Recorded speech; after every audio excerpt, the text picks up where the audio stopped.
नमस्कार, आप देख रहे हैं एनएमएफ न्यूज। आपके साथ मैं हूं खुशबू राय। वक्त हो चला है देश और दुनिया की तमाम बड़ी खबरों का, तो चलिए शुरू करते हैं। इजरायल और हमास के बीच 15 दिनों से जंग चल रही है। आज 16वां दिन है।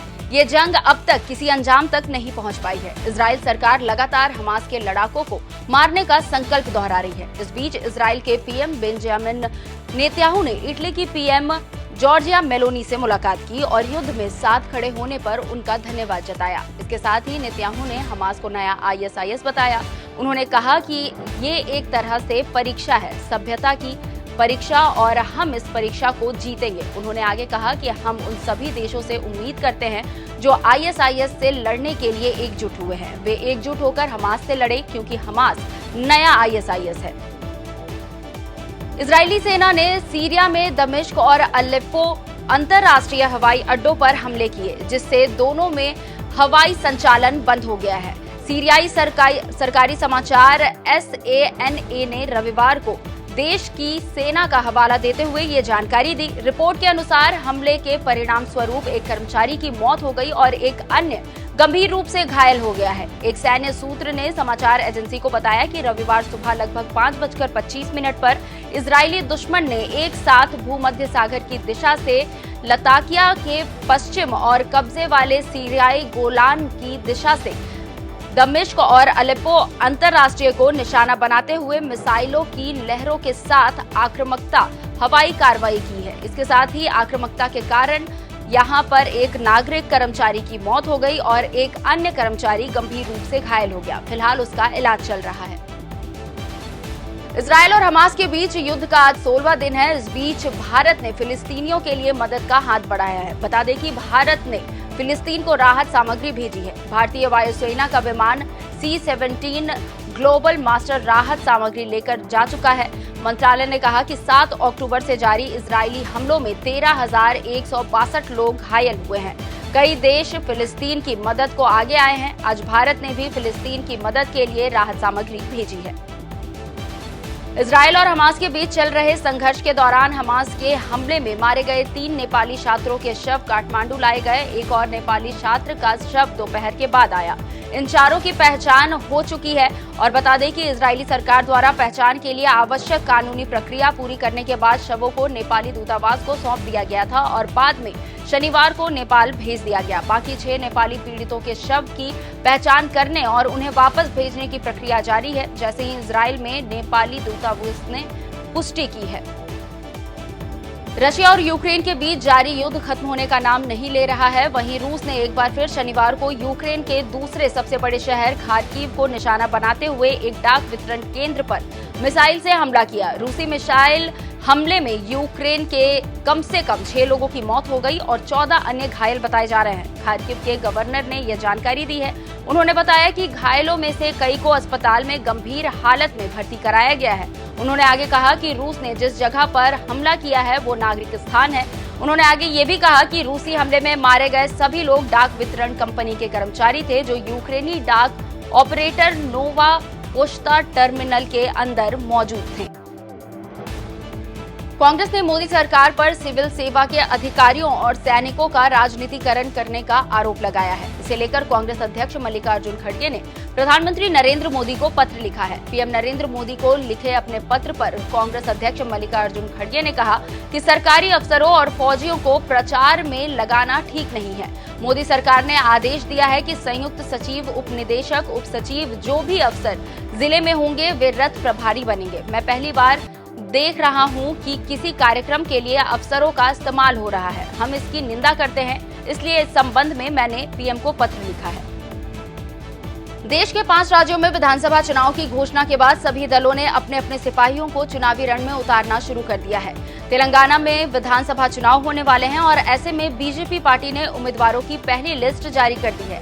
119 विधानसभा सीटों वाले राज्यों में पार्टी ने पहली लिस्ट में 52 सीटों पर उम्मीदवारों को ऐलान कर दिया है। इसमें 3 सांसदों को भी टिकट दिया गया है, जबकि 12 महिलाओं को टिकट मिला है। पहली लिस्ट के मुताबिक तेलंगाना बीजेपी के अध्यक्ष और बंदी संजय कुमार को पार्टी ने करीमनगर सीट से उम्मीदवार बनाया है। 2 अन्य सांसदों में पार्टी ने कोटला सीट से सांसद धर्मपुरी अरविंद को टिकट दिया है, जबकि बोध सीट से सोयम बापू राव को उम्मीदवार बनाया गया है। ये शेड्यूल कास्ट के लिए रिजर्व सीट रही है।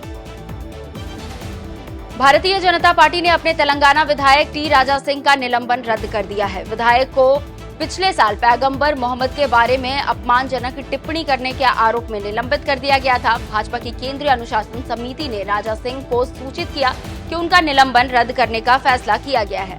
समिति ने उनके निलंबन के बाद उन्हें जारी किए गए कारण बताओ नोटिस के जवाब के आधार पर यह निर्णय लिया है। राजा सिंह ने पत्र को अपने एक्स मीडिया हैंडल पर साझा किया और प्रधानमंत्री नरेंद्र मोदी, भाजपा अध्यक्ष जेपी नड्डा और अन्य नेताओं को धन्यवाद दिया। निलंबन रद्द होने से राजा सिंह को अगले महीने होने वाले विधानसभा चुनाव में मैदान में उतारने का रास्ता साफ हो गया है। उनके हैदराबाद के गोशा महल निर्वाचन क्षेत्र से फिर से चुनाव लड़ने की संभावनाएं भी तेज हो गई है।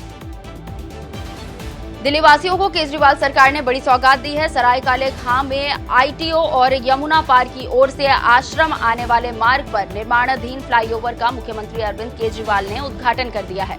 फ्लाईओवर के उद्घाटन के दौरान दिल्ली की पीडब्ल्यूडी मंत्री आतिशी भी यहां मौजूद रही। इसके पहले शनिवार को फ्लाईओवर को यातायात के लिए खोलकर इसका ट्रायल किया गया। करीब 1 घंटे के ट्रायल के बाद फ्लाईओवर को फिर से बंद कर दिया गया। इसे अब उद्घाटन के बाद आम लोगों के लिए खोल दिया गया है। इसकी शुरुआत हो जाने से रिंग रोड पर आईटीओ और यमुना पार की ओर से आश्रम की ओर जाना आसान हो जाएगा। जम्मू कश्मीर के बारामूला जिले में एलओसी के पास सुरक्षा बलों ने घुसपैठ की कोशिश को नाकाम कर दिया है। सेना ने यह जानकारी दी है। उन्होंने कहा कि संयुक्त बलों ने उरी सेक्टर में प्रयास को विफल कर दिया और अब तक के ऑपरेशन के दौरान 6 पिस्टल और 4 हाथ गोले बरामद किए हैं। सेना ने सोशल मीडिया प्लेटफॉर्म एक्स पर एक पोस्ट में कहा कि घुसपैठियों के साथ मुठभेड़ हो गई थी और इलाके में गोलीबारी शुरू हो गई। अभी तक किसी आतंकी के हताहत होने की कोई खबर नहीं है। हालांकि सर्च ऑपरेशन लगातार जारी है। अमेरिकी रक्षा मंत्रालय पेंटागन ने एक रिपोर्ट जारी की है। इस रिपोर्ट में खुलासा किया गया है कि चीन ने भारत से लगती एलएसी पर साल 2022 में बड़े पैमाने पर निर्माण कार्य किया है। भारत से बढ़ते तनाव के बीच चीन ने एलएसी पर बड़े पैमाने पर नई सड़कों, सैन्य और नागरिकों दोनों के उपयोग के लिए एयरपोर्ट और कई हेलीपैड बनाए हैं। पेंटागन ने military and security developments involving the People's Republic of China नाम से ये रिपोर्ट जारी की है। रिपोर्ट में कहा गया है कि मई 2020 में भारत और चीन के बीच सीमा पर तनाव बढ़ा है, जिसके बाद चीन की सेना पीएलए की वेस्टर्न थिएटर कमांड का ध्यान इस ओर गया है। बता दें कि भारत और चीन के बीच सीमा पर सरहदबंदी को लेकर स्थिति साफ नहीं है, जिसके चलते दोनों देशों के बीच अक्सर सीमा पर विवाद होता रहा है। हालांकि 2020 के बाद यह तनाव काफी ज्यादा बढ़ गया है और यही वजह है कि दोनों तरफ से एलएसी पर बड़े पैमाने पर निर्माण कार्य किए गए हैं। मणिपुर सरकार ने हिंसा प्रभावित पूर्वोत्तर राज्य में इंटरनेट बैन 26 अक्टूबर तक बढ़ा दिया है। राज्य सरकार ने कहा है कि प्रतिबंधों को असामाजिक तत्वों की गतिविधियों को विफल करने और शांति बनाए रखने के लिए बढ़ाया गया है। मणिपुर में सद्भाव, कानून एवं व्यवस्था बनी रहनी चाहिए। शनिवार को आधिकारिक अधिसूचना में राज्य सरकार ने ये तर्क भी दिया है कि मणिपुर के पुलिस महानिदेशालय ने हिंसा की घटनाओं के बाद चिंता व्यक्त की थी, जिसमें जनता और सुरक्षा बलों के बीच झड़पें, निर्वाचन अधिकारियों के आवासों और पुलिस स्टेशनों पर छापेमारी के प्रयास शामिल थे, लेकिन इनमें नागरिक अशांति भी शामिल थी। पुणे में ट्रेनिंग सत्र के दौरान एक ट्रेनिंग एयरक्राफ्ट हादसे का शिकार हो गया है। समाचार एजेंसी एएनआई ने पुणे पुलिस के एक अधिकारी के हवाले से इस बात की जानकारी दी है।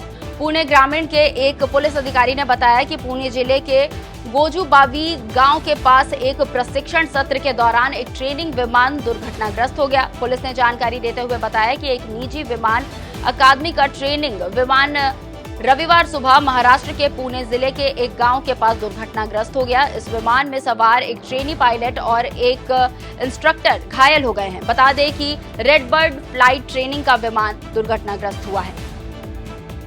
नवरात्र के मौके पर गुजरात में गरबा खेलने के दौरान हार्ट अटैक आने से 17 साल के एक लड़के की मौत हो गई। बीते 24 घंटे में गरबा के दौरान हार्ट अटैक आने से अब तक 10 लोगों की मौत हो चुकी है। बता दें कि नवरात्रि के 6 दिनों में 108 इमरजेंसी एम्बुलेंस को 521 कॉल्स सिर्फ हार्ट अटैक से जुड़े मामलों के लिए आए और सांस फूलने की समस्याओं को लेकर आए हैं। पठान और जवान में धमाल मचाने के बाद अब शाहरुख खान अपनी मोस्ट अवेटेड फिल्म डंकी को लेकर खूब चर्चा में बने हुए हैं। पिछले लंबे समय से फैंस के बीच इस फिल्म को लेकर बज़ बना हुआ था और अब फिल्म के रिलीज डेट की ऑफिशियल अनाउंसमेंट भी हो चुकी है। इस बात की जानकारी मशहूर क्रिटिक सुमित कार्डेल ने सोशल मीडिया पर दी। उन्होंने फिल्म का पहला पोस्टर शेयर करते हुए ये घोषणा की कि फिल्म इसी साल 21 दिसंबर को सिनेमाघरों में रिलीज होगी। इसी के साथ फिल्म का पहला पोस्टर भी जारी किया गया है। बता दें कि शाहरुख खान एक सोल्जर के किरदार में इसमें नजर आ रहे हैं। वहीं पोस्ट के ऊपर लिखा हुआ है कि एक सोल्जर अपना वादा कभी नहीं भूलता। वहीं अब शाहरुख की डंकी प्रभास की फिल्म सालार के साथ क्लैश नहीं होगी।